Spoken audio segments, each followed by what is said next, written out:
Kuya, natatandaan mo pa ba si Edra? Edra? Yung ex ko? Oo, siya na nga. O bakit mo naman siya nabanggit? Ano kasi kukunin daw niya akong ninang ng anak niya. Kung hinihingi mo ang permiso ko, wala namang problema sa akin. Matagal na kaming wala ni Edra. Nagtataka lang rin kasi ako kung bakit niya ako kukunin ninang ng anak niya. Oo nga, friends kami sa Facebook pero kahit kailan, hindi naman siya nagchat-chat sa akin eh. Nito lang huli dahil kukunin nga raw akong ninang. Saka kahit noon kayo pa, di ba? Hindi naman kami malapit sa isa't isa. Nakakapagtaka nga yun. Tsaka sa pagkakalam ko kasi, ang dapat kukunin yung mga malalapit na kaibigan o di kaya mga kamag-anak. Kaya ako nga sinabi sa'yo kasi first time ko magiging ninang eh. Eh ikaw, bahala ka kung tatanggapin mo ba eh. Nakakahiya namang tumanggi eh. Tsaka para naman yun sa bata. Tandaan mo lang, may malaking responsibilidad din kapag naging ninang ka. Kasi ikaw ang tatay yung pangalawang magulang ng aanakin mo sa binyag. Kaya ko naman sigurong gampanan ng pagiging ninang. Alam ko naman kaya mo. Mabait ka naman sa mga bata eh. I-chat ko na siya na payag na ako na maging ninang ng anak niya. Medyo kabado pa ako habang nagtitipas sa cellphone ko. Sa iisang barangay lang naman kami nakatira ni Edra. Malapit na nga lang sa labasan ng bahay nila. Nagulat pa ako nang sabihin ni Edra na isasali niya ako sa GC ng mga ninong at ninang. Hindi ko kasi alam na uso na pala ang ganon. Palibhasa nga kasi ngayon lang ako magnininang sa binyag. Wala akong alam sa mga ganong bagay. Ang dami namang pauso ngayon. Ako tuwing nag-aanak ako sa binyag wala namang ganyan. Kaya nga tinatanong kita kung normal lang ba ang ganito. Eh siguro, hindi ko alam eh. Sabi ko nga, wala namang kaming ganyan noon eh. Ay, nabasa ko nga sa group chat namin na maraming request yung si Edra. Parang gusto ko na tuloy mag-back out. Bakit? Ano ba mga request ni Edra? Bawat ninang at ninong may nakatoka sa kanila. Katulad ko, 5-layer na cake ang nakatoka sa akin. Yung iba, lechon naman. Ha? Bakit may ganun? Alam mo ba kung gaano kamahal ang cake ngayon? Tapos 5-layer pa kamo? Yun ang nasa GC namin eh. Tapos kailangan daw 2 blue bills ang pakimkim. Masyado naman yata yan. Ikaw nga nung 18th birthday mo, wala man lang cake eh. Umabot ka na nga ganyang edad, hindi ka pa nakakaranas ng ganong kalaking cake. Tanggihan mo na yan, Kat. Kuya naman, nakakahiya na eh. Umuon na kasi ako eh. Baka mamaya machismis pa ako. Eh pang-aabuso na sa inyo ang gusto niya mangyari. Ano akala ni Edel sa mga ninot ninang? Mga mapipera? Kilala ko nga yung ibang kinuha niya eh. May pera talaga sila kasi maganda ang trabaho nila. Eh ako, kaka-endo ko lang sa trabaho ko. Kaya nga, i-PM mo na lang na aatras ka na kamo at wala kang pambili ng cake. Nahihiya talaga ako kuya. Tsaka diba, bawal tanggihan ng bata. Baka malasin naman ako. Kung may pambili ka ng cake, di tuloy mo. Pero ako sa totoo lang, hindi ko gusto ang ganyang estilo sa pagkuha ng ninong at ninang. Ay, bibili lang siguro ako ng cake kahit yung maliit lang. Maiintindihan naman siguro niya yun dahil wala akong trabaho. Dahil nahiyari naman ako na maliit na cake lang ang bilhin, sinunod ko na lang ang sinabi na magiging kumari kong si Edra. Nagtanong din kasi ako sa mga kasama ko. Sinunod naman daw nila ang request sa kanila. Tutal naman daw minsan lang ang binyag.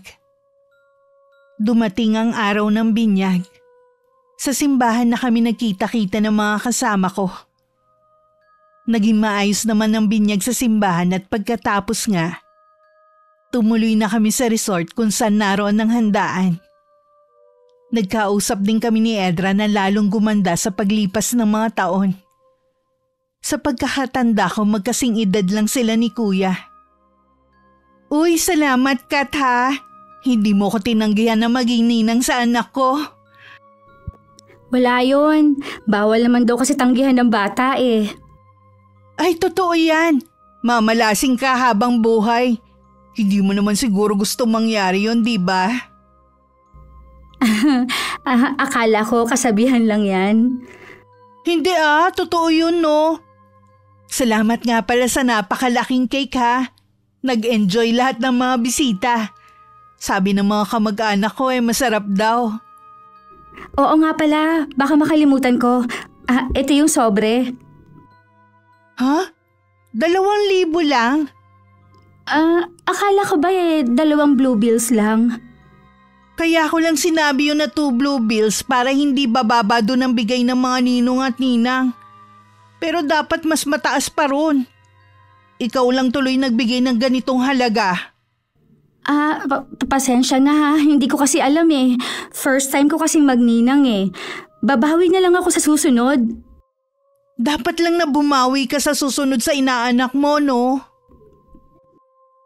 Tumango na lamang ako bago bumalik sa inuupuan ko. Hindi ko rin magawang tumingin sa mga katabi ko sa lamesa. Alam ko kasi na sa akin nakatuon ang mga mata nila. Bumulong sa tenga ko ang babaeng ninang din na katabi ko. Sinabi niya na siya nga daw 1,000 lang ang inabot niya. Kaya hindi daw siya pinapansin ng kumari naming si Edra. Napangiti na lang ako at in-enjoy na lang ang pagkain bago umuwi. Pagdating sa bahay, naabutan ko na si Kuya Axel na galing sa trabaho. Kumusta ang binyag? Ayos lang. Wala bang pasyaron dyan? Wala eh. Hindi ko nga natikman yung cake na dala ko eh. Pero sabi ng nakatikim masarap daw. Ang laki ng cake na dala, wala man lang pa-take out si Edra? Lahat naman kami walang dala. Ang dami pala namin. Bale, 50 pares kaming ninang at ninong. Wow! Ang dami pala. Aba, bawing-bawing na mag-asawa ang mga nagastos nila. Nagrereklamo nga si Edra sa binigay ko na 2,000 eh. Dapat daw mas mataas pa doon. Ibang klase rin Ginawang negosyo ang binyag. Sabi ko naman sa iyo umatras ka na. Kaso nahihiya ka mo. Para tuloy ayoko nang mag-anak sa susunod. Ganun ba talaga ang ex mo? Alam ko lang dominante siya Ay, oo nga pala. Mukhang pera din. Kasi gusto niyang hawakan ng sahod ko nun Sana pala nakinig na lang ako sa'yo. Huwag ka na magsisi, tapos na Kumain ka na lang. May dala akong pagkain. Alam ko kasi na walang magluluto Mabuti pa ngang idaan ko na lang sa kain ang nararamdaman ko. Hinay-hinay ka pa rin sa pagkain. Kaya ka lalong nananaba Sa pagkain lang gumagaan ang pakiramdam ko Tsaka hindi naman ako ganun kataba. Grabe ka naman. Biro lang naman, masyado kang seryoso Sabi na nga tayong kumain. Oo nga pala, tumawag na ba sina mama at papa sa'yo? Hindi pa, baka bukas pa. Bakit? Hihingi ka na naman ng pera, no? Sana. Ang laki kasi nang nabawas sa ipon ko 5 layer ba naman na cake Daig pang debutante. Nakitawa na lang din ako kay Kuya. Kapag naaalala ko na gumastos ako ng ganung halaga, hindi ko maiwasang manghinayang din sa pera. Kuripot kasi ako sa sarili ko. Bago ako bumili ng isang bagay, kailangan gustong-gusto ko yun para hindi ako magsisi sa huli. Hindi rin ako mahilig maghanda. Kumain lang sa labas kasama si Kuya Axel ay masaya na ako.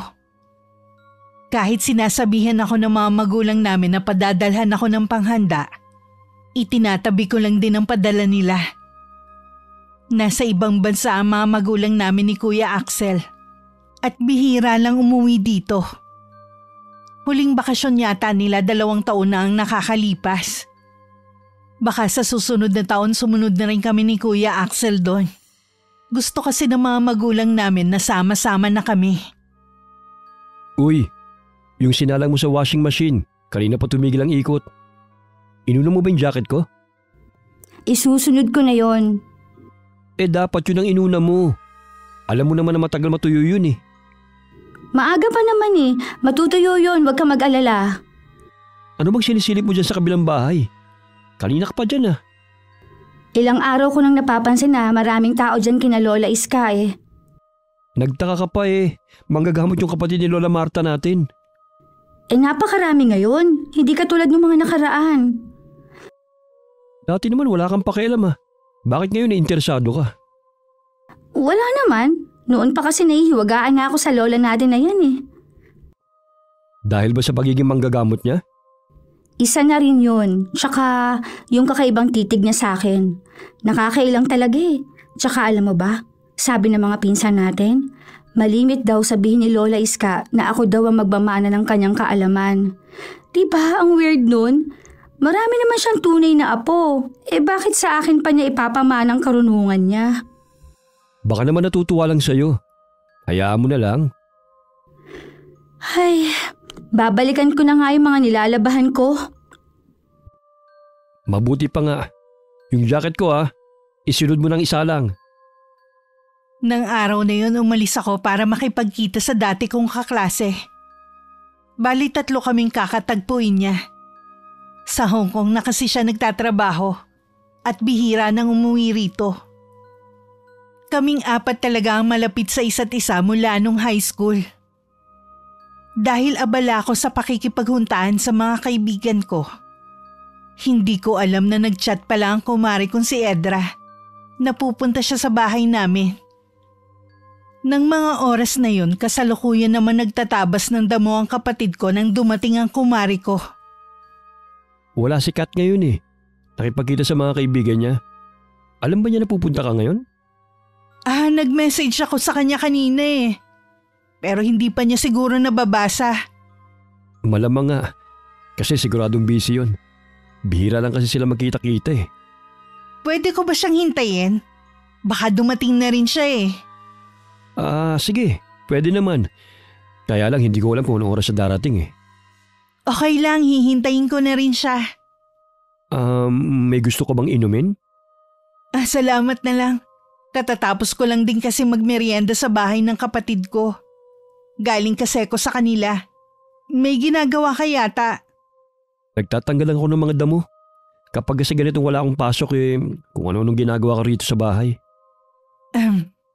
Kumusta ka na nga pala? Bakit hindi ka pa rin nag-aasawa? Hindi ko pa naisip na mag-asawa. Ganun ba? Dapat bilisan mo na. Magkasing edad lang tayo pero 3 na ang anak ko. Ano nga pala kailangan mo sa kapatid ko? Kasi yung panganay ko may mga ticket galing school nila. Bibigyan ko sana ang kumari ko. At dahil nandito ka na rin, bibigyan na rin kita. Tig-10 kayo ni Maring Kat. 100 ang isang ticket. Ang dami naman. Hindi pa pwedeng bawasan mo? Ano ka ba? Tig-10 na nga lang kayo ni Mari eh. Medyo mabigat din kasi sa bulsa eh. Lalo na kay Kat. Wala naman siyang trabaho eh. Kayo pa ba mawawalan? Huwag nga kayong kuripot. Wala pa naman kayong mga asawa eh. Tsaka, barya lang yan sa inyo no? Buti sana kung wala kayong mga magulang na nasa abroad. Kasi hindi ko pwedeng kunin din yung kay Kat nang hindi niya alam. Hindi yun tatanggi. Kaya kunin mo na lahat ng ticket. Ipapayaban niya ako, magkumari kami. Tsaka tulong niyo na yan sa panganay ko. Para naman tayong walang pinagsamahan yan kung hindi mo kukunin lahat. Di ba? Walang nagawa si Kuya Axel kundi kunin ang mga ticket. At nagbigay na rin siya ng 2,000. Pagkaabot ng pera ng kapatid ko, umalis na rin ang kumari ko. Pag-uwi ko sa bahay, agad na sinabi ni Kuya Axel ang nangyari. Hindi ko rin nagustuhan ang ginawang pamimilit ni Edra. Sana hindi mo tinanggap. Wala pa ako budget eh. Ayoko nga sana eh. Sabi ko nga mabigat sa bulsa. Lalo na sa'yo na walang trabaho. Kaya lang mapilit eh. Kilala ko yung makulit din nang maipilit ang gusto. Okay lang sana kung may trabaho pa ako. Huwag mo na akong bayaran. Baka manalo rin tayo sa raffle eh. Di bawi din yung ibinayad ko. Kailan daw ba ang draw ng mga ticket? Sabi ni Edra sa Lunes daw eh. Ay, akala ko pa naman masayang maging ninang. Sakit lang yata sa ulo. Relax ka lang sis. Hindi pa nga nag-aaral ang inaanak mo eh. Ano? Huwag mong sabihin na ako magpapaaral sa batang yun. Hindi naman. Pero sigurado na sa unang pagpasok ng bata sa eskwelahan, ikaw ang unang bibili ng mga gamit. Ganun ba talaga yun? Oo, pero nasa iyo naman kung susundin mong ganong kaugalian eh. Wala namang problema sa akin yun eh. Kaya lang itong kumare ko masyadong demanding. Kung ano-ano hinihingi. Yun nga lang, may pagkaabusada. Parang ayoko na tuloy mag-anak ng binyag sa susunod eh. Hindi naman lahat ng mga magulang ay katulad ni Edra. Masarap din naman yung may tumatawag sa yung ninang eh. Naikwento ko rin sa mga kaibigan ko ang tungkol sa kumari ko sa group chat namin. Kahit sila naiimbierna. Iisang sinabi nila sa akin. Sana daw tinanggihan ko na nung una pa lang. Tutal hindi naman pala kami malapit sa isa't isa. Gumaan naman ang pakiramdam ko dahil nailabas ko ang saloobin ko. Bihira lang kami magkita-kita dahil pare-pareho ng mga busy. Sa GC na lang kami minsan nagkukumustahan. Dumating ang araw ng Lunes. Kararating lang ni Kuya nang dumating naman si Edra. Abot tenga ang ngiti niya sa amin. Hi! Kaya ako napasugod dito kasi may babalita ako sa inyo. Ano yung sasabihin mo? Nabunot yung 2 ticket niyo sa raffle. Talaga? Anong nakuha namin? Rice cooker lang naman at saka electric fan. Okay na yon. Nasa na nga pala? Nasa bahay. Mare, may hihingin sana akong pabor sa'yo. Ano yon, Mare? Kasi nasira yung rice cooker namin eh. Hihingin ko na lang sana yung napanalunan mo. Tapos sabi nung anak ko, pwede daw bang sa kanya na lang yung electric fan para meron siya sa kwarto niya. Sabi ko sigurado na papayag ka naman dahil mabait ka. Gusto rin kasi namin ni Kuya eh. Pwede naman kayong bumili eh. Kayang-kaya niyo naman yan. Ipaubayan mo na lang sa amin yun. Pareho bang sa akin nakapangalan yung ticket? Oo. Kaya nga alang-alang sa pagiging magkumari natin, pagbigyan mo na ako ha?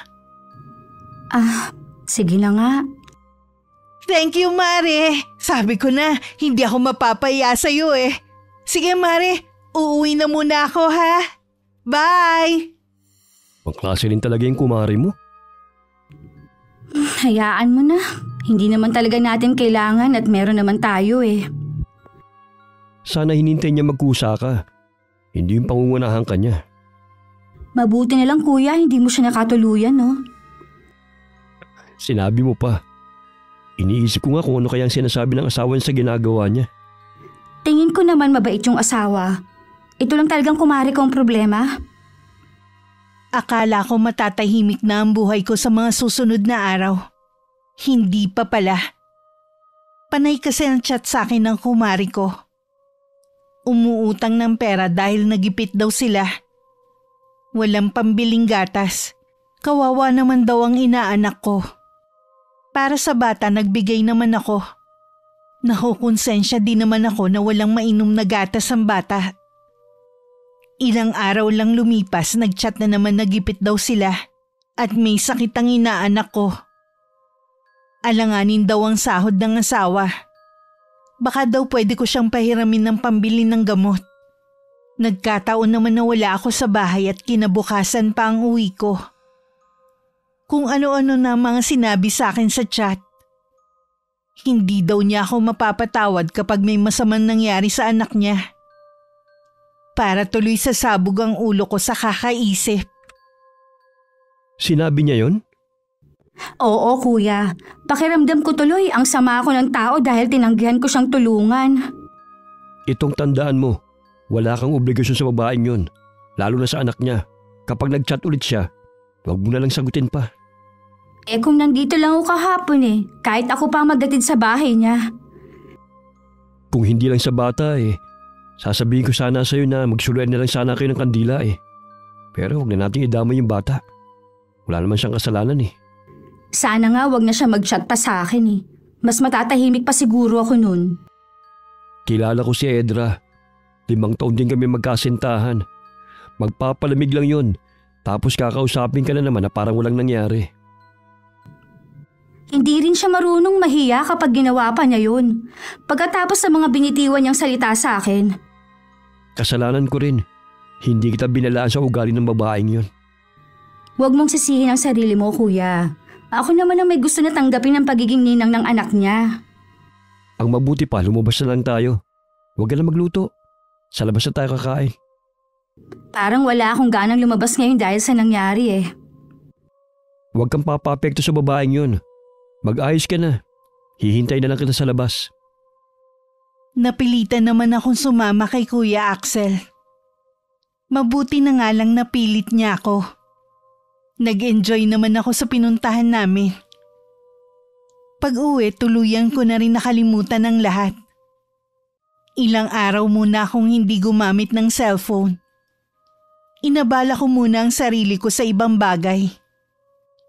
Bala ko na rin mag-apply muna ng trabaho habang hinihintay kung kailan kami makakaalis ni Kuya para makasama na namin ang mga magulang namin. Halos 2 linggo na mula nang mangyari ang sagutan namin ni Edra. Tama nga si Kuya. Parang baliwala na lang dito ang mga sinabi niya sa akin. Matamis niya akong initian nang pumunta siya sa bahay. Nasa bakuran kasi ako ng mga oras na yun. Kumusta ka na, Mare? Nag-chat ako sa iyo ah. Hindi ka kasi active sa GC ng mga ninong at ninang eh. Hindi kasi muna ako nagsi-cellphone eh. Ganun ba? Kaya pala hindi mo alaman tungkol sa plano. Anong plano? Kasi 2 buwan na lang eh. Birthday na ng inaanak mo. Bawat ninong at ninang may nakatoka. Ganun ba? Total naman eh, ikaw na yung sumagot ng cake nung binyag. Ikaw na lang sumagot sa lechon, ayos lang ba? Ano ka mo? Nagbibiro ka ba? Yung iba nga eh, mas mahal yung nakatoka sa kanila. Yung 2 ninong sila yung sasagot sa catering. Alam mo ba kung magkano ang buong lechon ngayon? Alam ko naman. Pero kayang-kaya mo yan, ikaw pa. Isa pa pala, may ginawa kong listahan ng mga regalo. Magpapalabunutan kayo. Kung ano yung nabunot ng bawat isa, yun dapat ang regalong matatanggap ng inaanak nyo. Alam mo naman na wala akong trabaho. Anong ibibili ko ng lechon at regalo? Hindi ba pwedeng kung ano na lang ang makayanan ko? Ano ka ba, Mare? Minsan lang mag-birthday ang inaanak mo eh. Pagbigyan mo na. Ito pala, dala ko yung lagayan. Pwede ka nang bumunot. Yung iba kasi pinuntahan ko na kanina. Kailangan ba talaga to? Oo naman. Wag mo ipapakita sa akin ha. Ayoko pa rin mangako kasi wala naman akong pinagkukunan ng pera eh. Alam mo yan. Sana naman wag ka mamilit. Bakit ka pumayag na maging ninang ng anak ko kung magrereklamo ka lang pala? Hindi ko naman kasi alam na ganito pala magiging papel ko sa anak mo. Naku Catherine, swerte kaya ang nag-aanak sa binyag no? Kaya wag ka ng puro reklamo. Kapag nagkaanak ka rin, maiintindihan mo ko. Paano aalis na ako ha? Pupunta pa kasi ako sa isa nating kumari eh. Sa GC na lang tayo mag-usap-usap ha. Bye! Marami pa sana akong gustong sabihin pero nagmamadali na si Edra na umalis. Kumaway pa siya sa akin.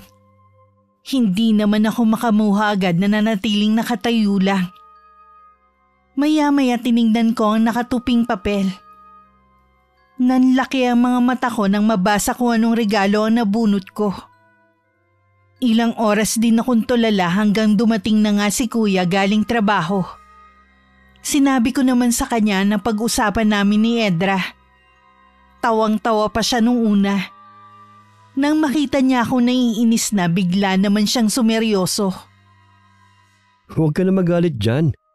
Hindi naman ikaw ang tinatawanan ko kundi yung plano ni Edra eh. Sa pagkakataong ito, Hindi ko nahahayaan na siyang masunod. Hindi ba siya marunong mahiya? iPad ang gusto niyang iregalo ko sa anak niya? Anong malay ng bata wala pang 1 taon. Malamang siya o ang 2 niyang anak ang gagamit. Ako nga nagtitiis sa luma kong cellphone tapos siya hihingi ng ganong regalo. Sumusobra na nga talagang babaeng yun. Ay, magpapadala lang ako ng regalo na kung ano ang gusto ko. Bahala ang ibang ninang at ninong kung susundin nila ang kapritsyo ng kumare namin. Tama yan, Kat. Manindigan ka kung anong tama. Sa totoo lang, masyado na ring abusado ang ibang mga magulang. Hindi na nila binibigyan ng konsiderasyon ng mga kinukuha nilang ninong at ninang. Ang pinakamalala sa kanila yung ex mo. Huwag ka naman magalit sa akin. Matagal na naman kaming wala ng babaeng yun. Ay, kahit kailan talaga. Ayoko nang mag-anak sa binyag. Grabe ang trauma ko sa nararanasan ko ngayon. Huwag mong sabihin yan. Hindi naman lahat tulad ni Edra. Katulad ni Abby. Kukunin daw tayong ninong at ninang sa binyag ng anak niya. Si Ate Abby ba na apo ni Lola Iska ang tinutukoy mo? Oo, wala nang iba. Bumalik na sila dito sa lugar natin. Nung 1 araw lang daw sila dumating. Sa bahay ba dyan sa kabila sila nakatira?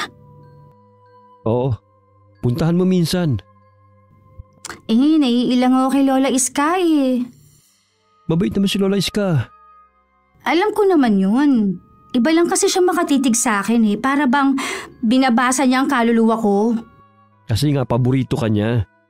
Sa'yo nga niya planong ipamana yung kanyang karunungan sa panggagamot Ay nako, wala akong balak maging albularya Pwede mo namang tanggihan kapag inano ka ni Lola Iska.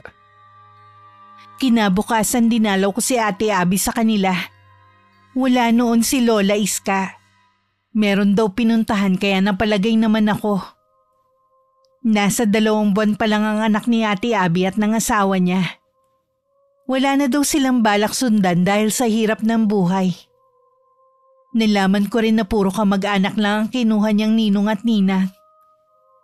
Para daw nasa malapit lang at hindi na rin iba. Sa pag-uusap namin, hindi ko rin napigilan na ikwento si Edra. Nagulat siya nang malaman na ninang ako ng bunso ng babae. Sinabi rin niyang ganun daw talaga ang ugali ng babaeng yun.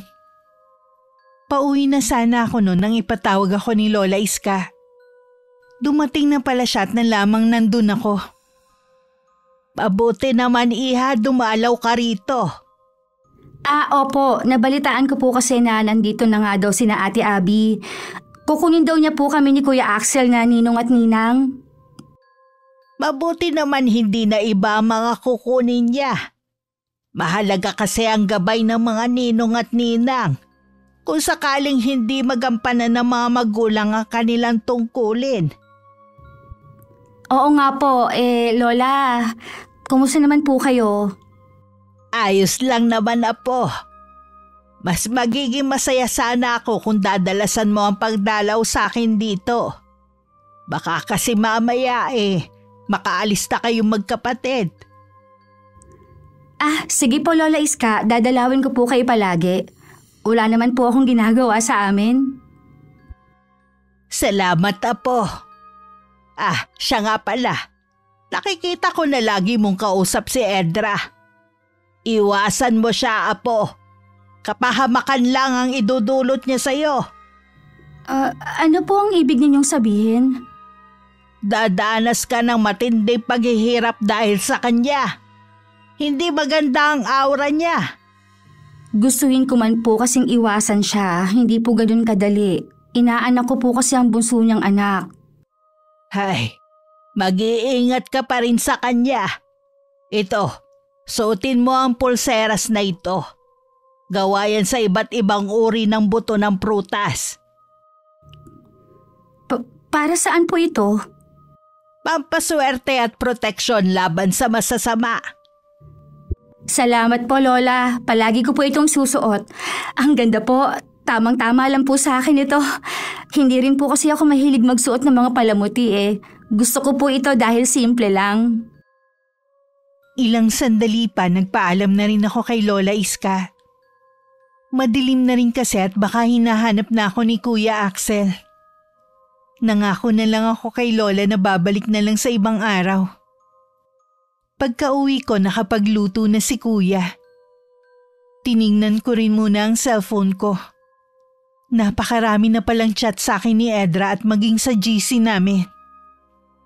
Binasa ko lang lahat pero hindi ako sumagot. Diretsahin mo na siya na hindi mo maibibigay yung gusto niya. Kahit ba sabihin ko na kaya ko, hindi naman yata tama yun. Kung gusto nila na magarbong handaan, dapat lang na sila ang gumawa ng paraan, hindi yung iaasa nila sa aming mga ninang at ninong. Ihanda mo lang ang sarili mo dahil sigurado na kukomprontahin ka nun. Ganun ba talaga siya kadesperada? Wala lang talaga siyang kahihiyan. Sa mismong GC ko sasabihin ang pag-ayaw ko sa plano niya. Baka may iba sa amin ang napipilitan na lang din. Teka lang kuya ha. Sige lang, maghahain lang ako sandali. Nagugutom na kasi ako kanina pa eh. Napasarap kasi ang kwentuhan namin ni Lola Iska. Hindi ko na malaya na madilim na pala. Ayan, nasabi ko na. Nagbago na ba ang pagtingin mo kay Lola Iska? Medyo, hindi naman pala siya ganun ka-weird. Baka ganun talaga matatanda. Tingnan mo, binigyan pa ako ng bracelet. Ang ganda. Bagay sa'yo. Oh, maupo ka na rito.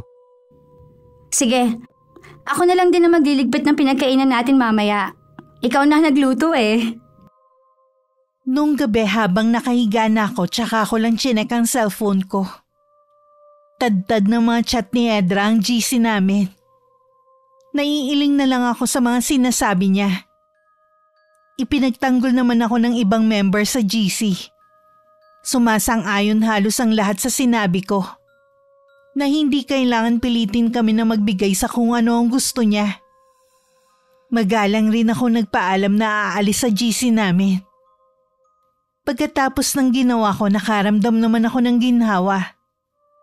Nakatulog din ako ng mahimbing ng gabing iyon. Kinabukasan hindi ko alam na bigla na lang susugod sa amin si Edra. Hindi na niya naitago ang galit niya.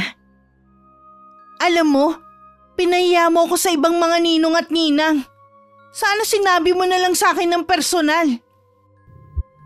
Kahit naman kasi sabihin ko sa'yo ng harap-harapan, hindi ka naman makikinig. Konting konsiderasyon lang naman ang hinihingi ko sa'yo eh.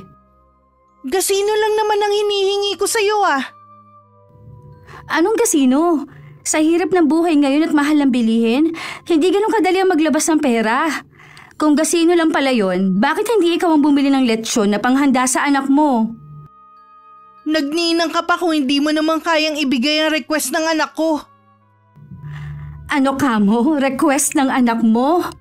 Baka ikaw lang ang may gusto ng mga yon. Hindi pa nga marunong magsalita ang anak mo eh. Wala kang kwentang kumare. Maliit na bagay pinagdadamot mo sa bata. Teka lang, huwag mo naman pagsalitaan ng ganyan ng kapatid ko. Huwag ka nga sumabat dito. Labas ka sa usapan namin. Hindi pwede na hindi ako makialam. Nasa pamamahay ka namin eh. Pasensya na kayo. Nadala lang ako ng nararamdaman ko eh. Paano kasi nakahanda na lahat? Tapos sasabihin ng kapatid mo na magba-backout siya. Hindi ka ba nakakaintindi? Walang trabaho si Kat. Saan mo siya pakukuhanin ng pambili ng lechon at regalo para sa anak mo? Eh di sana kasi hindi niya tinanggap ang pag-aanak ng binyag. Hindi naman pala niya kayang gampanan ng tungkulin niya. Hindi mo yata alam ang tungkulin ng isang ninang sa kanyang inaanak eh. Sila ang tatay yung pangalawang magulang na gagabay sa kanila. Hindi sila para maging gatasan mo ng mga material na bagay na hindi nyo maibigay ng mag-asawa. Ganun ba ang tingin mo sa akin? Hindi ko naman kasi kayo tinuturing na ibang tao ni Kat. Kaya nga siya ang kinuha ko ninang eh. Hindi ko intensyon na gatasan ng kapatid mo. O kahit na sinong ninang ng mga anak ko. Pwes, tigilan mo ng paghingi ng kung ano ng bagay sa kapatid ko. Huwag kang abusado. Magkaroon ka naman ng kahihiyan sa sarili mo. Akala mo naman eh, krimen na nagawa ko para pagsalitaan mo ng masasakit. Sana maisip mo rin na ganoon din ang nararamdaman nila kapag pinipilit mo. Ay, kay Kat lang naman ako may kasalanan eh. Kat, pasensya ka na ha? Ayos lang, pasensya na rin. Walang-wala din kasi ako eh. Aalis na ako. Baka hinahanap na kasi ako ng mag-aama ko eh. Hindi ko naman maiwasang maawa sa kumari ko. Mukha kasi siya napaya sa mga sinabi ni Kuya Axel. Nang sulyapan ko ang kapatid ko, parang wala lang naman sa kanya ang nangyari. Nang sumunod na araw dumalaw ulit ako kay Lola Iska. Kitang-kita naman ang saya sa mukha niya na makita ko. Kalauna nalaman ko na kaya gustong-gusto niya ako. Kamukha ko nung kapatid niyang namatay. Nalaman ko lang yun nang ipakita niya sa akin ang lumang litrato ng isang babaeng naka-Filipinyana na may hawak na abaniko. 18 lang siya nung mamatay. Ilang buwan pagkatapos kuhanan ng kanyang larawan. Hindi ko po alam na may namatay po kayong kapatid. Wala po kasing nababanggit noong nabubuhay pa si Lola Martha, maging po si Mama. Matagal na kasi ang pangyayaring yan. Baka nakalimutan na rin nila. Kami kasi ang malapit ni ate noon.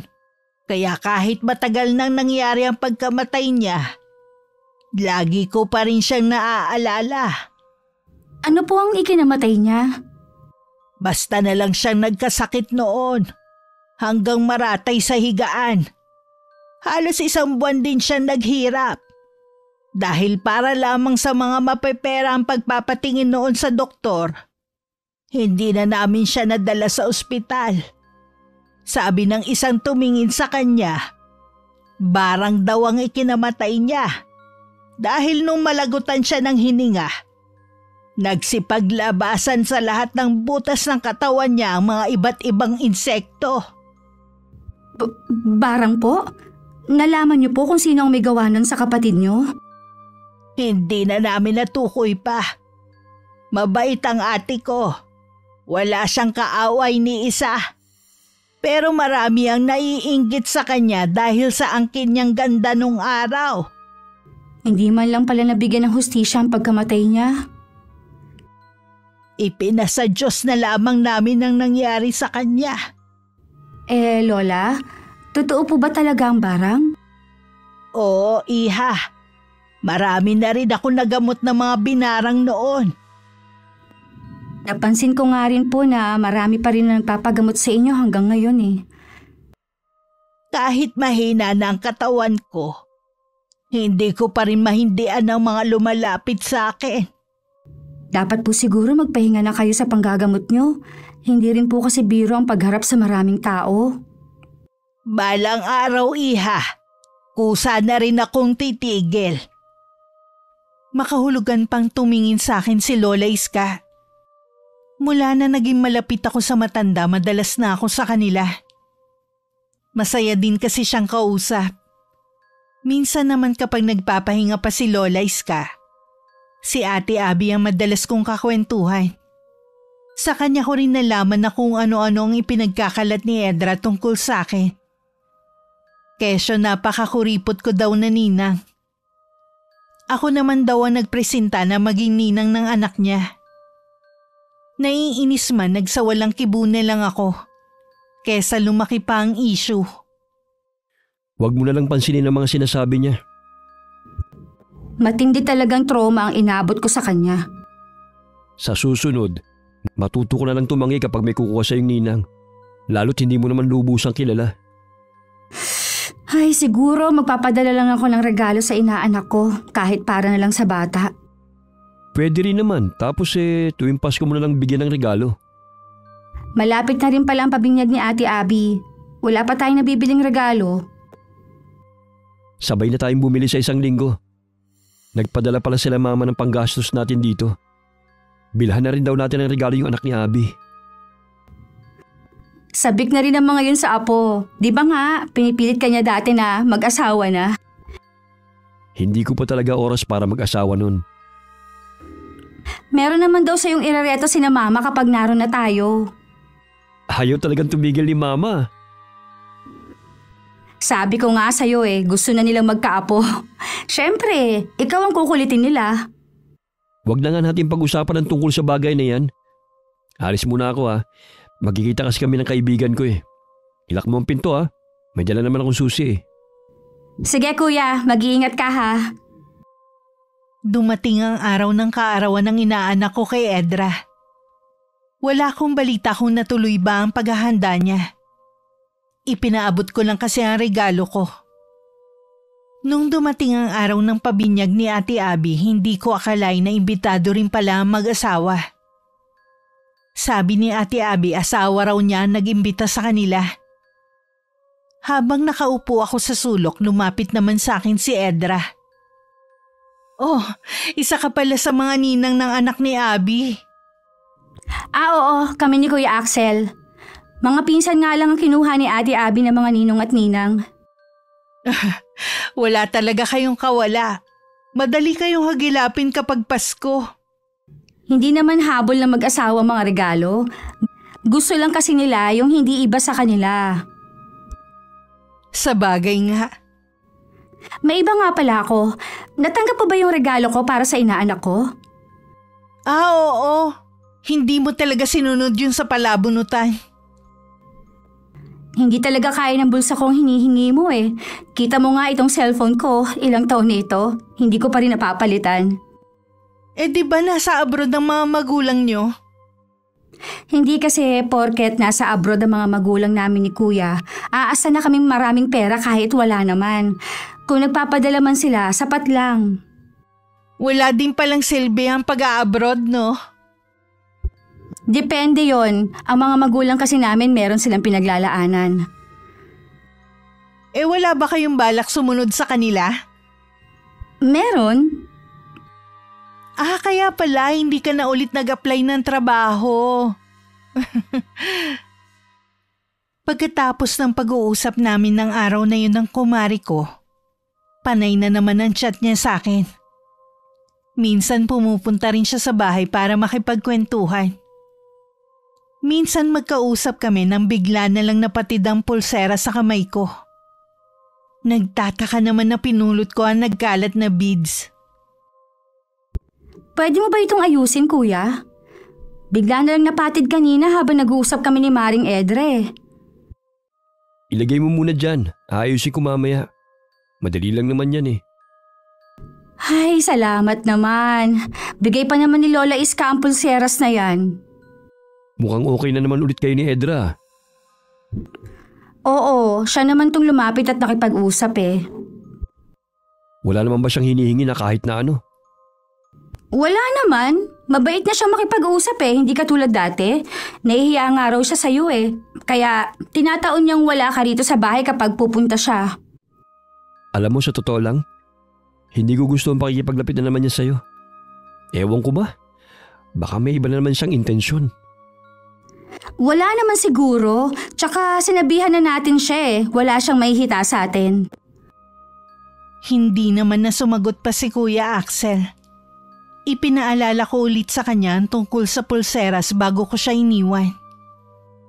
Madalas nga nagchat-chat sa akin ang kumari ko. Gusto lang daw niyang maglabas ng saloobin niya.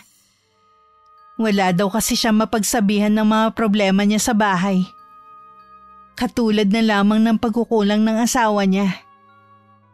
Isa sa ikinabigla ko nang sabihin niya na hanggang ngayon mahal pa rin niya si Kuya.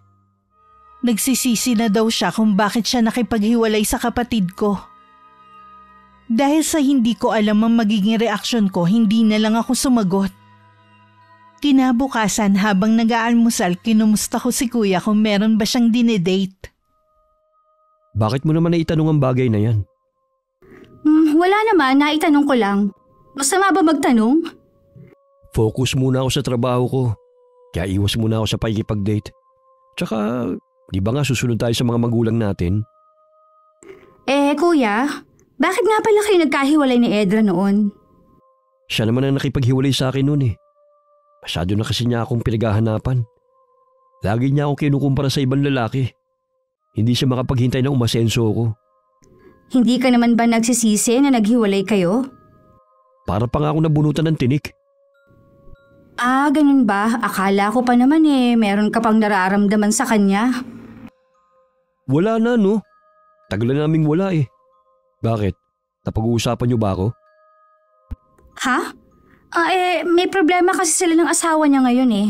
Nabanggit niya na nagsisisi siya na iniwan ka niya noon. Huwag kang magtiwala sa babaeng yon. Kinukuha lang niya ang loob mo para maawa ka sa kanya.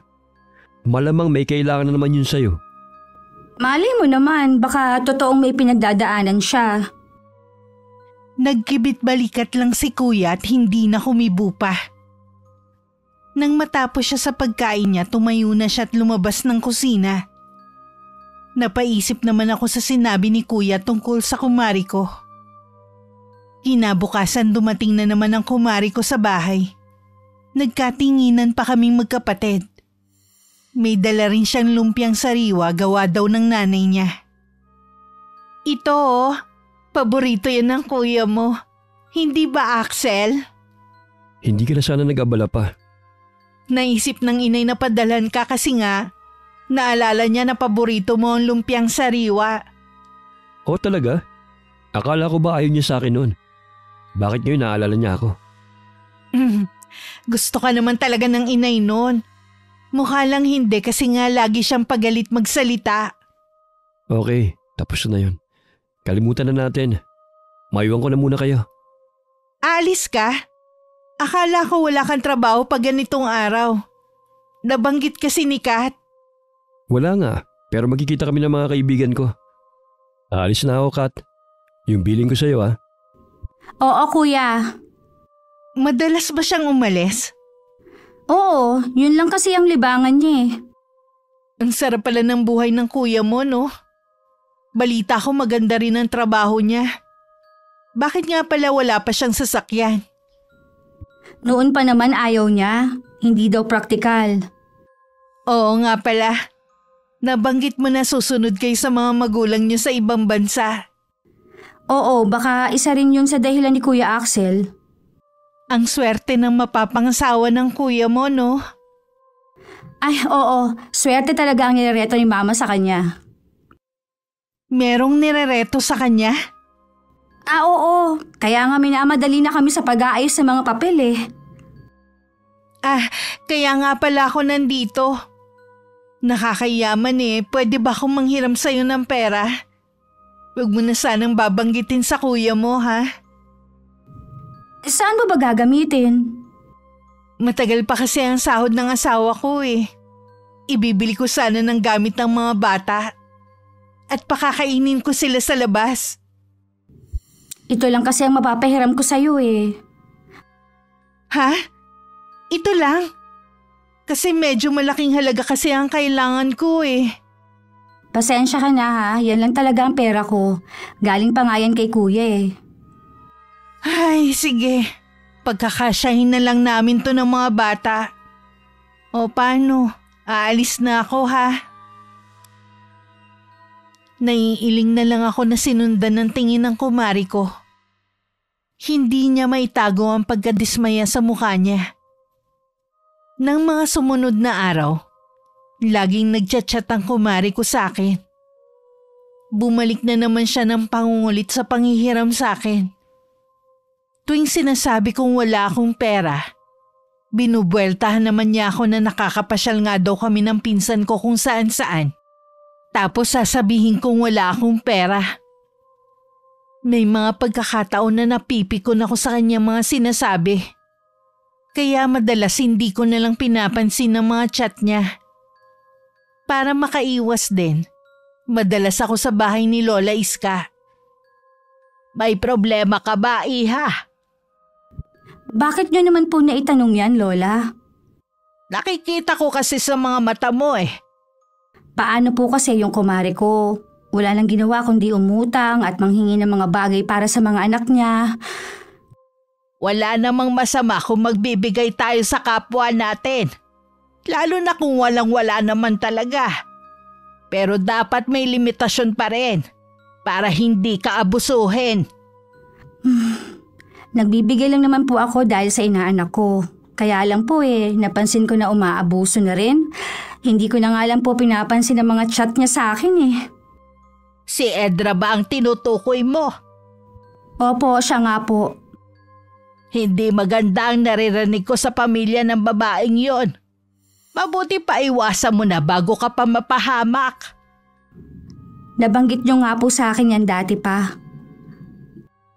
May kutob ako na may masamang binabalak ang babaeng yon. Layuan mo na siya hanggat maaga. Tinatakot niyo naman po ako, Lola. Huwag ka matakot. Isang babala lang naman ang sinasabi ko sa iyo. Sige po, iiwasan ko na lang po siya. Napuno na rin po kasi ako sa kanya eh. Para din naman sa iyo ang sinasabi ko eh. Alam ko naman po yun. Lagi mo pa rin bang suot ang pulseras na ibinigay ko sa iyo? Opo, hindi ko po ito inaalis sa kamay ko. Mabuti naman kung ganon. Marami pa kami na pag-usapan ni Lola Iska. Lingid sa akin ng mga oras na yun, tumatangis naman si Edra. Dahil sa pagkawala ng anak niya. Tahimik din niya akong minumura sa isip niya. Ako kasi ang sinisisi niya sa pagkamatay ng bunso niyang anak. Pag-uwi ko tsaka ko lang tiningnan ng cellphone kong naiwan sa kwarto. Noon ko lang din naisipan na basahin ng mga chat sa akin ng kumari ko. Humihingi pala siya ng tulong dahil may sakit ang inaanak ko. Kailangan daw kasi niyang madala sa ospital. Lagi na lang ba akong magbibigay? Marami naman kaming kinuha niyang ninang eh. Dapat doon naman siya humingi ng tulong. Kinabukasan isang masamang balita ang nakarating sa akin. May ilang sandali rin ako napatulala at hindi makapagsalita. Hindi kasi ako makapaniwalang patay na ang inaanak ko kay Edra. Para akong mauupos na kandila kaya naupo muna ako. Parang ang bilis ng pangyayari. Totoo ba talaga yun? Kahit ako hindi rin makapaniwala sa balita. Pero totoo. Sabi kahapon daw binawian ng buhay yung bata sa ospital. Dahil sa impeksyon sa dugo. Kaya siguro nangihiram sa akin ng pera si Edra. Totoo naman palang may emergency. Marami naman siyang pwedeng mahiraman. Bakit ba ikaw na lang lagi niyang nilalapitan? Hindi ko alam. Samahan mo naman ako sa kanila. Oo, pupunta tayo ron. Hindi ko maiwasan na sisihin ang sarili ko. Baka nailigtas pa ang bata kung pinahiram ko na lang siya ng pera. Huwag mong sisihin ang sarili mo. Walang may gusto sa nangyari. Kahit na kuya, humingi sa akin si Edra ng tulong. Hindi ko man lang siya pinakinggan muna. Sana inisip ko na lang yung bata. Naiintindihan ko naman ang nararamdaman mo eh. Pero wala kang obligasyon sa kanya. Halika na kuya, pumunta na tayo doon. Nang dumating kami sa bahay ng kumari ko, iilan pa lang ang mga tao. Agad ko naman nakita si Edra sa tabi ng maliit na kabaong. Parang gusto kong panghinaan ng loob na lumapit. Pero inakay ako ni Kuya Axel palapit kay Edra. Edra, Mare. Anong ginagawa niyo rito? Nabalitaan namin na nangyari. Nakikiramay kami. Ngayon pa kayo lumalapit kung kailan wala ng anak ko? Ilang beses ako nag-chat sa'yo dahil kailangan ko ng mahihiraman. Wala ka talagang kwentang kumare. Pasensya na. Hindi ko kasi alam na emergency pala eh.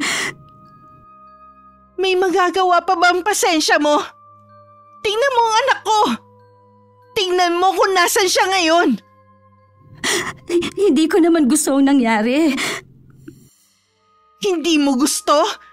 Naging ninang ka pa kung hindi ka naman maaasahan. Kasalanan mo kung bakit namatay ang anak ko. Nandito kami para makiramay. Huwag mo naman sanang sisihin ang kapatid ko sa pagkamatay ng anak mo. Isa ka pa!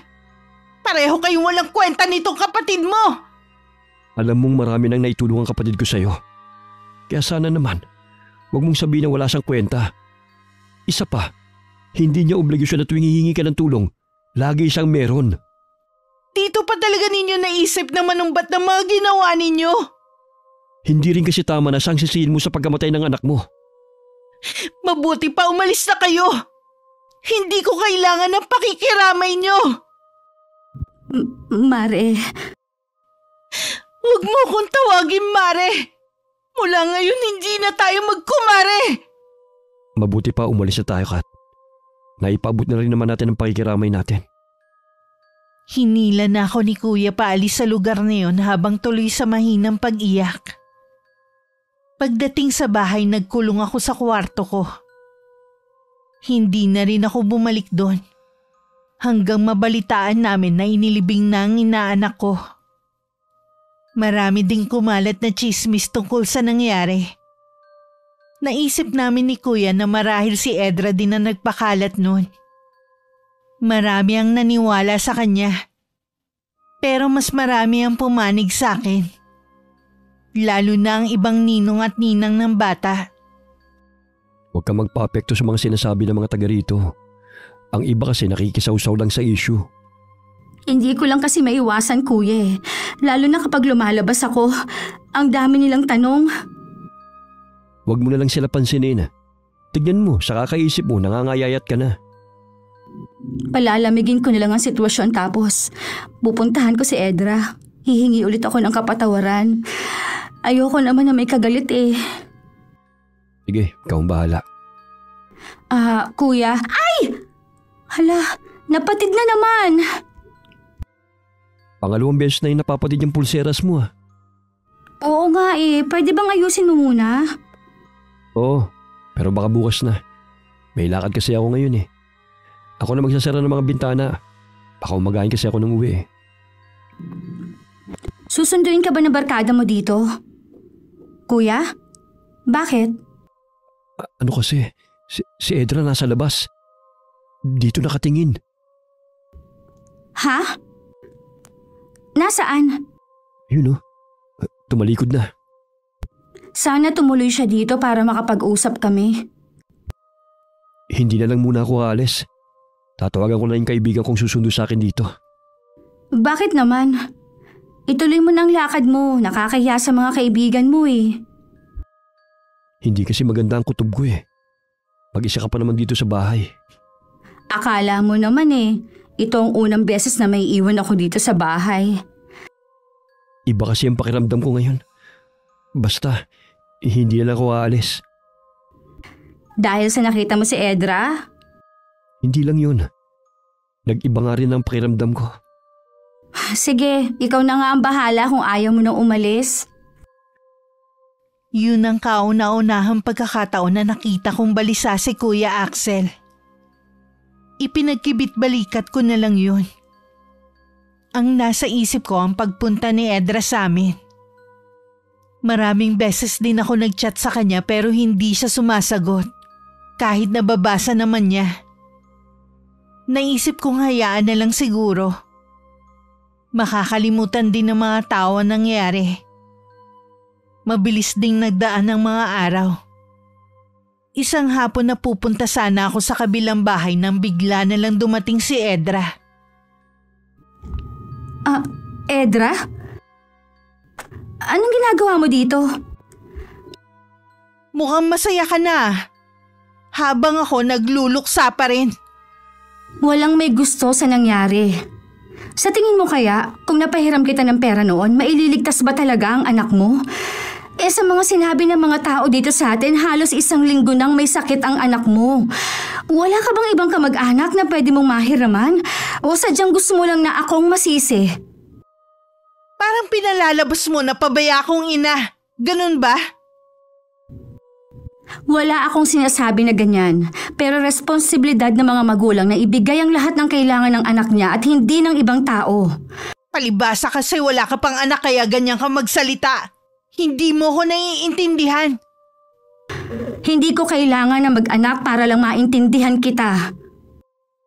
Itong tandaan mo, Catherine, magbabayad ka sa ginawa mo. Ano, pagkatapos ng ginawa ko, sa mga ibinigay ko sa iyong tulong noon, ako pa ba magbabayad sa'yo? Talagang ang tama ang sinasabi nila. Masyado kang abusado, garapal. Kung tutuusin, maliit na bagay lang ang naitulong mo. Kung isumbat mo, parang buong buhay namin ikaw tumulong. Hindi panunumbat yun. Kaya ko lang sinabi yun dahil sumusobra ka na. Wala ka na sa lugar. Mabuti nga kayo ng kapatid mo malapit nang umalis dito. magiging maganda ang buhay niyo sa ibang bansa. Tapos konting bagay lang ipinagdamot mo sa inaanak mo. Teka nga lang, naiinggit ka ba dahil aalis kami ng kuya ko papuntang ibang bansa? Hindi! Kaya ba sinasabi mo sa akin na nagsisisi ka na iniwan mo si Kuya Axel noon? Iniisip mo, kung hindi mo siya iniwan, mararanasan mo rin na tumira sa ibang bansa? Hindi yan totoo! Huwag kang sumigaw. Ngayon malinaw na sa akin ang lahat. Sana balang araw, matanggap mo rin ang pagkawala ng anak mo. Alam kong masakit pero hanggang doon na lang siya eh. Pahiram lang siya sa'yo ng Diyos. Sana rin, alisin mo na yung galit sa puso mo. Bumalik na lang ako sa loob ng bahay namin. Nawalan na kasi ako ng ganang pumunta sa kabila. Nung dumating si Kuya Axel nung hapon, sinabi ko sa kanya ang pagpunta ni Edra. Meron din siyang mga sinabi sa akin na ikinagulat ko. Bakit hindi mo sinabi sa akin na nagchat-chat sa'yo si Edra? Hindi naman kasi ako interesado sa kanya na makipagbalikan. Wala akong balak manira ng isang pamilya. Nitong mga nakaraang araw, marami din ako nalaman tungkol sa kanya. Ayaw ko na lang kasing pag-usapan, masyado ng personal. Na ano? Maghihiwalay na sila ng asawa niya? Oo, hindi ko na lang inalam ang buong detalye. Yun nga. Gusto niyang ayusin daw namin ang relasyon namin. Baliw na yata siya eh. Samantalang dati ayaw ng pamilya niya sa akin. Dahil noong mga panahon na yon, hindi pa nila alam na nasa abroad ang mga magulang natin. Mga tao nga naman. Kaya nung gabi na makita ko si Edra, kinabahan ako. Baka kasi may gawin siya, kaya hindi na ako umalis. Nung hindi niya kasi ako makumbinsi na makipagbalikan sa kanya, nagbanta siya na may masamang mangyayari sa atin, lalo na sa'yo. Baka naman hanggang salita lang niya yon. Huwag nating seryosohin ang sinabi niya. Baka dala lang rin ang pagdadalamhati niya dahil sa pagkawala ng anak niya. Baka nga rin. Dahil nga lang sa kanya, biglang nagulong mundo natin. Oo nga eh, nananahimik tayo. Bigla kanyang aalukin na maging ninang ng anak niya. Sa totoo lang, parang gusto kong ibalik yung nakaraan eh. Sana tinanggihan ko na lang siya. Tapos na yun, wala na tayong magagawa pa. Ipagdasalan lang natin na sana malinawan ang pag-iisip niya. Mabuti pa kuya, mamasyal na lang tayo. Pakiramdam ko kasi, ang bigat ng bahay ngayon. Basta balihibre mo eh. Oo ba? Kahit si Kuya aminadong parang mabigat ang aura ng bahay namin. Marahil daw sa negatibong dala ni Edra. Nagsuggest pa nga siya na ipalinis ang buong bahay. Sabi ko sa kanila, sa pinakamalapit lang naman na mall kami namasyal. Habang naglalakad at dala ang milk tea, hindi ko maiwasan magpalinga-linga. Hindi naman ganun karami ang tao dahil alanganing araw. Pakiramdam ko kasi may mga matang sumusunod sa amin. Kanina ko pa yun nararamdaman. Nung makauwi kami ni Kuya Axel, biglang sumama ang pakiramdam ko. Para akong lalagnatin. Masakit din ang tiyan ko. Baka nalamigin lang ang tiyan mo kanina. Nakadalawa ka ba namang milk tea? Baka nga kuya, ang sakit talaga eh. Gusto mo bang ipagtimpla kita ng mainit na gatas? Maligamgam na tubig na lang kuya. Sige, ikukuha lang kita. Pati na rin gamot. Bakit ba sobrang sakit? Hindi kaya nausog ako? Pero wala naman kaming nakausap ni kuya kanina. Papalaway na nga lang kay kuya kahit wala naman siyang usog. Oh, ito na ang tubig mo. Isabay mo na rin tong gamot mo. Sabi mas okay daw inumin ng maligamgam na tubig kapag iinom ng gamot. Salamat kuya. Siya nga pala, pwede mo ba akong lawayan? Baka nausog lang kasi ako. Sige ba, lawayan lang pala eh. Kung gusto mo, duraan ko pa eh. Kuya naman eh, kadiri ka. Masama lang ang pakiramdam ko eh. Joke lang naman. Sa tiyan ba kita lalawayan? Oo, sobrang sakit talaga. Ha? Ang tigas ng tiyan mo. Parang kahoy. Ano ba kinain mo? Kuya, huwag kang magbiro ng ganyan. Hindi ako nagbibiro, Kat. Ang tigas talaga ng tiyan mo. Sobrang sakit ba? Oo, kuya eh. Baka bumuti na rin ang pakiramdam mo maya-maya. Nakainom ka na rin naman ng gamot eh. Gusto mo pa ng tubig? Hindi na, kuya. Itutulog ko na lang tong sama ng pakiramdam ko. Baka bukas maayos ng pakiramdam ko. Sa kabilang kwarto lang ako ha. Tawagin mo lang ako kapag may kailangan ka. Mababaw lang naman ang tulog ko eh. Nang makalabas si kuya sa kwarto ko, tumagilid ako ng higa. Patalikod sa may pinto. Sa ganung posisyon kasi ako nagiginhawaan. Nakaidlip naman ako. Pero pagsapit ng hating gabi nagising akong nasusuka. Hindi pa man ako nakakatayo sa higaan ko. Isinuka ko na lahat ng kinain ko ng araw na yun. Inaapoy din ako ng lagnat. Basang-basa na rin ako ng pawis. Kahit nahihiya akong gisingin si kuya, tinawag ko pa rin siya. Kuya! Kuya Axel! Tulungan mo ako! Aray! Ang sakit ng tiyan ko! Kuya Axel! Tulong! Namaos na lang ako sa kakasigaw pero hindi nagising si kuya sa kabilang kwarto. Nagtataka naman ako kung bakit hindi siya magising sa lakas ng mga sigaw ko. Nakakaramdam na rin ako ng panghihina. Dahil kanina pa akong walang tigil sa pagsusuka. Napansin ko ring gumagalaw ang tiyan ko. Nang tanggalin ko ang kumot, ganun na lang ang takot ko. Nang makitang lumakito na parang lobo. Umaalon-alon din ito. Buong magdamag tuloy akong walang tulog dahil sa kakaibang nangyayari sa akin. Good morning sa maganda kong kapatid. Ayos na ba ang pakiramdam mo? Kat, anong nangyari sa'yo? Kuya, kagabi pa ako tawag ng tawag sa'yo. Hindi ka magising. Tinatawag mo ba ako? Wala akong narinig eh. Buong gabi akong gising dahil sa sama ng pakiramdam ko. Dapat pala, hindi mo na kita iniwan kagabi. Anong nararamdaman mo ngayon? Ang tiyan ko sobrang sakit. Nangihina na rin ako sa kakasuka.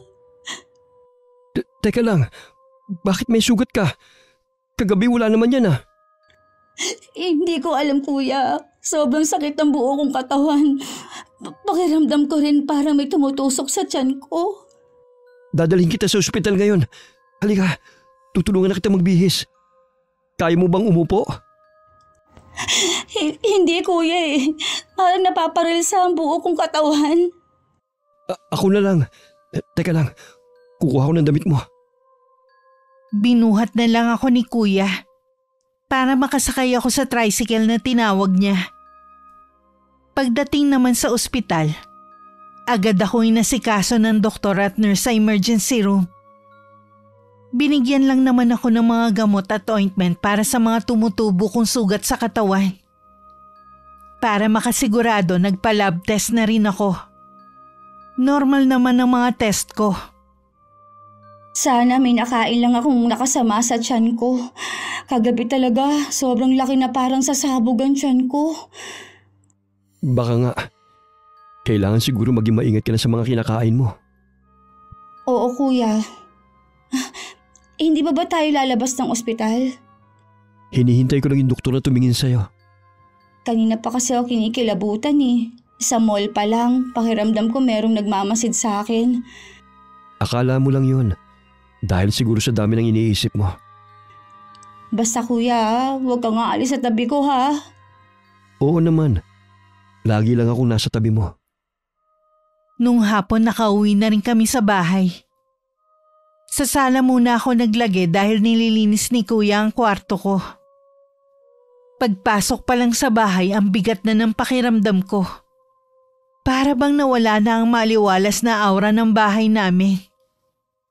Lingid sa kaalaman namin ni kuya, itinuloy ni Edra ang plano niyang pagpapabarang sa akin. Kasalukuyan siyang nasa bahay ng kanyang lolo Hernan. Mag-isa na lamang naninirahan sa bahay na yun na matandang lalaki. Itinakwil na rin siya ng buong angkan niya dahil hindi niya magawang talikuran ng pagiging mambabarang. Noon lang din ulit nagpakita si Edra sa kanya dahil kailangan niya ng tulong ng matanda. Gusto ko siyang pasakitan. Higit pa sa nararamdaman ko sa pagkamatay ng anak ko. Akala mo ba'y mapaglalalangan mo ko, Edra? Ha? Ano pong ibig niyo sabihin? Wala lang naman talaga sa iyo ang pagkamatay ng anak mo. Mas nagagalit ka kasi hindi mo nakuha ang gusto mo. Manang-mana ka talaga sa iyong ina na puno ng inggit ang puso. Hindi ko po kailangan magpaliwanag pa sa inyo. Nangako kayo sa akin na tutulungan niyo ko. Ano pa ba sa tingin mong ginagawa ko ngayon? Hindi ba't ito naman ang gusto mo? Ang pahirapan ng babaeng yon? Opo. Gusto ko hindi na siya makaalis. Sila ng kapatid niya. Wala akong pakialam sa totoong ikinagagalit mo sa kanya. Sa ngayon, kasalukuyan na siya nagdurusa kagaya ng gusto mo. Pakatandaan mo lamang, oras na hindi ka magtagumpay sa plano mo, babalik sa iyo ang ginawa mo sa babaeng yon. Pagsapit ng gabi, nagumpisa na naman akong sumuka. Sa pagkakataong yun may kasama ng dugo at mga insektong katulad ng ipis, alupihan at mga uod. Nakakakilabot ang nakikita ko. Lalo't gumagalaw pa ang mga yun. Pero wala akong magawa kundi ang umiyak na lang. Lalo ring dumami ang mga sugat sa buong katawan ko. Maging ang loob ng bibig ko hanggang lalamunan may mga sugat na rin. Kuya, hindi ko na kaya. Pakatatag ka, Kat. Tinatawagan ko na rin ang mga magulang natin para ipalam ang nangyayari sa iyo. Huwag na, kuya. Ayokong mag-alala sila sa akin. Mag-aalala talaga sila sa iyo. Magulang natin sila eh. Nakikiusap ako sa iyo, wag na. O sige na, hindi ko na ipapaalam. Huwag ka nang umiyak. Aayusin ko muna yung mga damit mo. Dadaling kita ulit sa ospital. Ano kaya ang sakit ko, kuya? Hindi kaya noon pa may malubha na akong sakit tapos ngayon lang lumabas? Hindi ko masasagot yan, Kat. Kasi hindi naman ako doktor eh. Pero pangako, lahat gagawin ko para gumaling ka. Salamat, kuya. Hindi ko alam kung anong gagawin ko kung wala ka sa tabi ko. Kapatid kita. Dadamayan kita sa lahat ng oras. Teka lang ha. May kumakatok sa may pinto. Panay ang usal ko ng dasal sa isip ko ng mga sandaling yun. Hindi ako reliyosang tao. Pero naniniwala ako sa kanya. Hindi man ako regular na pumapasok sa loob ng simbahan. Lagi naman ako nagpapasalamat sa kanya sa bawat biyayang ibinibigay niya sa akin. Alam ko pagsubok niya ito sa akin. Kahit sumusuko na ang katawan ko, lumalaban pa rin ang puso't isip ko. Kat, natutulog ka ba? Hindi, kuya. Pumikit lang ako kasi nasisilaw ako sa liwanag. Sino pala yung dumating? Nandito si Lola Iska. Catherine, apo ko! Lola? Huwag ka na matakot, nandito na ako. Tutulungan kita. Sabi ko na nga ba may nangyayari dito sa bahay ninyo. Salamat po, dinalaw niyo ako. Hindi sakit ang dumapo sa'yo, kundi sumpa ng pambabarang. Barang? Katulad ng may kinamatay ng kapatid niyo, Lola. Ayoko pa mamatay. Hindi ko hahayaan na mangyari yon. Gagamutin kita. Hanapin mo sa buong bahay ang isang luma at marungis na manika. Opo, Lola Iska. Gagaling ka na rin, Kat. Magtiwala lang tayo kay Lola Iska. Hindi na nag-aksaya ng oras si Lola. Agad na rin siyang nagsagawa ng orasyon kontra sa bumabarang sa akin. May mga binibigkas siyang mga salitang Latin habang nakahawak sa ulo ko ang kanang kamay niya. Mainit ang kamay ni Lola. Nakakaramdam ng ginhawa ang buong katawan ko. Samantala sa bakuran naman naghanap si Kuya. Malapit sa bakod sa isang halaman nandun ang isang manika. Agad niya yung kinuha at dinala kay Lola Iska. Samantala sa bahay ng lolo ni Edra, bigla na lang namatay ang mga kandila sa altar. Hindi maaari! Natalong sumpa ko! Ha? Ano pong ibig niyo sabihin, Lo? May magaling na albularing tumalo sa sumpang ibinigay ko sa babaeng yon. Ibig sabihin may gumamot kay Catherine pero sino? Hindi kaya si Lola Iska? Mas malakas ang kanyang kapangyarihan kaysa sa akin. Gumawa kayo ng paraan, Lolo Hernan. Hindi pwedeng matalo na lang kayo basta. Wala na tayong magagawa pa. Umuwi ka na sa inyo. Ihanda mo ang sarili mo. Sigurado na babalik sa atin ang ginawa natin. Nararamdaman ko yon. Pero Lolo Hernan, ayoko pong bumalik sa akin ng barang. Sinabi ko na sa iyo, bago pa natin gawin ito. Oras na hindi tayo magtagumpay. Babalik sa atin ang ginawa natin. Kaya ako lumapit sa inyo kasi akala ko magaling kayo. Tapos sasabihin nyo ngayon may mas magaling pa sa inyo. Patawarin mo ko, Apo. Humingi ka na lamang ng kapatawaran sa taong pinabarag mo. Baka sakaling makaligtas ka pa sa galit ng manggagamot na yon. Bakit pa kasi ako nagpadala sa galit ko? Kat, patawarin mo ko. Kung gaano kabilis na tumubo sa balat ko ang mga sugat, ganon din yun kabilis na naglaho. Niyakap naman ako ng mahigpit ni Kuya Axel habang naiiyak. Si Lola Iska naman ay hawak ang manika. Sabi niya ibabalik niya sa taong yun ang sumpa. Nalaman din namin kay Lola Iska na si Edra ang nagpabarang sa akin. May balita na ba kay Edra? Hindi ko alam kung nasaan siya. Nagkausap kasi kami ng asawa niya. Hiwalay na rin sila at nasa kanya ang dalawa nilang anak. Humihingi siya ng kapatawaran sa ginawa ni Edra. Alam pala niyang plano ng asawa niya sa'yo. Kapag talaga nagpadala ang isang tao sa galit, hindi siya makakapag-isip ng tama. Ganun nga ang nangyari sa kanya. Ngayon nawala pati pamilya niya sa kanya. Ayaw na rin kasi makipagbalikan sa kanya ng asawa niya eh. Sa kabila ng ginawa niya, pinatawad ko na rin siya. Sa dami ng pagpapalang natanggap ko, ayoko magkaroon ng puwang sa puso ko ang galit. Maging aral na sana kay Edra nangyari sa kanya. Naway makuha pa rin niya ang kaligayahan na hinahanap niya. Dinalaw ko rin si Lola Iska sa bahay nila. Gusto ko ulit kasi magpasalamat sa ginawa niyang pagpapagaling sa akin. Naabutan ko siyang nakaupo sa kanyang tumba-tumba. Lagi mong susuotin ang pulseras na ibinigay ko sa iyo, Apo. Habang suot mo yan, lagi mo ko maaalala kahit nasaan ka. Opo, Lola Iska, hindi ko na po ito tatanggalin sa kamay ko.